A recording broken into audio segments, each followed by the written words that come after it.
Olusapho lakwaDibreni lachitha imali eninzi lujonge ukuba lonwabele ukubuya kukaLindokuhle ehlathini, kodwa la malungiselelo ajika lilize emva kokuba uDibreni walahleka kwihlathi laseGreen Bushes phambi kosuku lokuba abuyele ekhaya.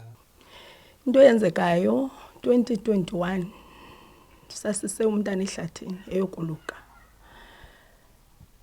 Kwenzeka 17 kaDisemba, nge-7 woluka ntoni nge-19 kaDisemba November, then bazawuphuma nge-18 walahleka nge-17.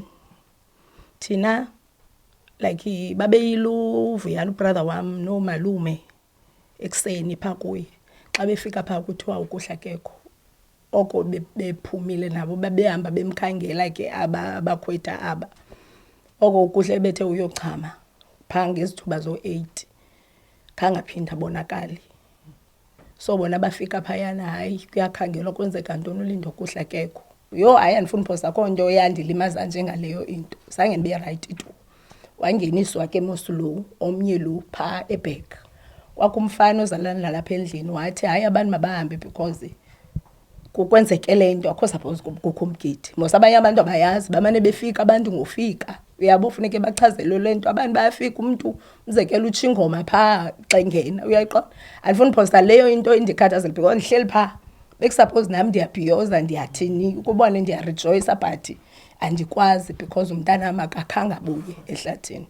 Nangona nje iminyaka iqenqelekile emva kokwehla kosisithwakumbe, ulusapho lusasigcinile impahla zobukrwala zikaDibreni kwaye luthi lusenethemba ukuba unyana walo usadla amazimba apho akhoyo.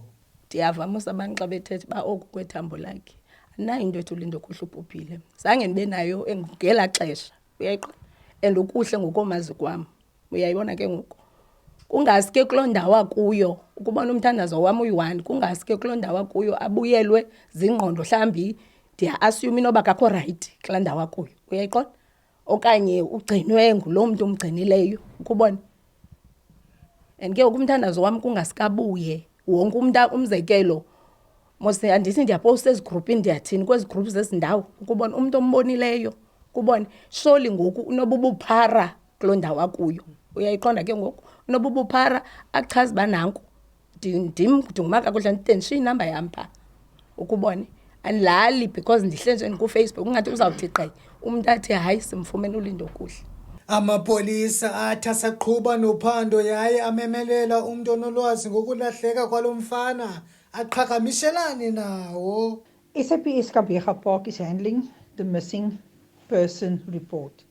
The boy is missing and the investigation is ongoing. The investigating officer obtained a buccal sample from the mother to ensure that the SAPS might be in a position to identify him if we do find remains. Anyone who can assist with information is asked to contact the SAPS Gqeberha Park on 082 442 1282 or the Crime Stop number on 08600 10111 or the nearest police station. Umalume kaDibreni uxinanise ukuba amapolisa kudala eqhuba nophando kodwa awathi aze namkhondo. Sazenza zonke inzame sade sayena semapoliseni senza zonke inzame afika namapolisa kuthi no captain bonke bafika kuthi. Amapolisa ke wona athi asesemkhondweni asaphanda kuzawuphandwa kude kuphelele phi.